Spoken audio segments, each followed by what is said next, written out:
Hey, Shane, happy Thanksgiving. Hey, you too. How are you? Good, good. Weird question to start, but they're talking about legislating out the hip drop tackles. I wonder what your thoughts are on that. That's something that came up this offseason. Obviously, it'll probably be talked about again this offseason. But right now, the rule is what it's at, and that's where it's at right now. Really don't have much to comment on, to be honest. Steven? Hey Shane, with the bye week on, I don't know how much football you watched, but do you have? There's always parity in the league.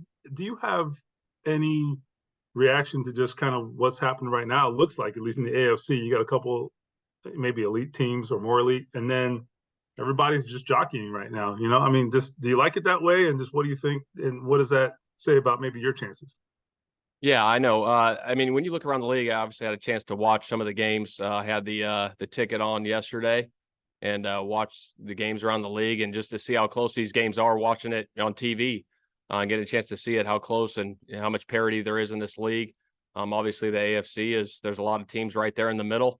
There's a few that got a couple more wins than others, but there's a lot of parity. And to be in the race with 7 games left is huge for our football team. But we got to take it 1 week at a time and go out and execute and win this week, and that's what we care about. James? Sam, I know you talked about throughout the season, but with Josh Downs, I guess what stands out to you about where he's grown from, I guess being a first-time rookie or whatever, and kind of being in the thick of it as a rookie now? I've mentioned this a whole bunch about Josh. The feel he has for the game, growing up in a football background, being around it, the way he prepares week in and week out is huge. And you see the growth, you see the steps that he makes week in and week out. And whatever, when we played in Germany, he played whatever it was, 15 snaps. We had him on a pitch count there, but when he came in, he made the plays that we needed to make. And obviously the third down conversion was huge, him laying out, catching that ball. He continues to make big time plays in big time situations for us. And if we can continue that, he's going to have a really bright future. And one quick follow-up. Do you think that's innate, like just to having that big play ability? Obviously, you have to have skill to do it, but like I watched some of the tape and I'm like, wow, like that's something that any player, whoever made that play, would have been big. And it's like he seizes those moments. And he told me he embraces those moments. Yeah, no, I think it's natural for him. I think some of those guys that come into the league have a natural ability right off the jump. And he's one of those guys that stepped in and made a lot of big time plays for us throughout the year. And we got to continue that. Joel? Shane, when you looked at the offense, what were some of the things that you saw in the passing game that you guys thought you could do better? I mean, with anything, obviously the last 2 weeks haven't been our best performance offensively. We've done a lot of good things through 10 weeks, but a lot of things that we do got to clean up these last 2 weeks. And really, it's scoring points and hitting the plays, when they're there and they present themselves will be big for us moving forward. But I think in all 3 phases, going through the self-scout stuff, just playing it, on the same level, all 3 phases, being on the same page. And I think if we're all clicking on all 3 cylinders, offense, defense, and special teams, it can be pretty special these last 7 weeks.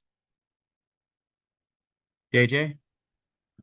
Shane, what's your message to the team this week, knowing that now kind of in the AFC playoff race, the magnitude of these games is pretty high, but you don't also want to look ahead and maybe look at the standings of that stuff? I think the biggest thing for us is control what we can control, is what I told the team. And let's be 1-0 each week and not think about the future. Let's focus on Tampa Bay, and then we'll worry about the next one when it comes. Last one or 2 more, Kevin? Shane, any update on Jelani Woods? Any chance he returns to practice this week? Yeah, Jelani, actually, he had a setback with his other hamstring during the rehab. So that's where that's at right now. Season ender? I don't know that. Last one, Raven? Coach, when you kind of just look over the past first 10 weeks of the season and your coaching development and just what you've seen from the team, what are some of the biggest lessons that you've learned about not only yourself, but the squad heading into that bye? I think the biggest thing is just handling adversity. There's going to be adversity in this league. You never know when it's going to come. Obviously, we had a stretch there where we lost 3 in a row, and how do we bounce back from that? You know, as a coach, the message to the team is staying consistent through our process and getting back on track. And playing your best football in November, December, and winning 2 in a row, and now we got a chance to win 3 in a row is big. So maintain that process, maintain the consistency, maintain the relentless effort throughout the week so we can give ourselves a chance to win on Sundays.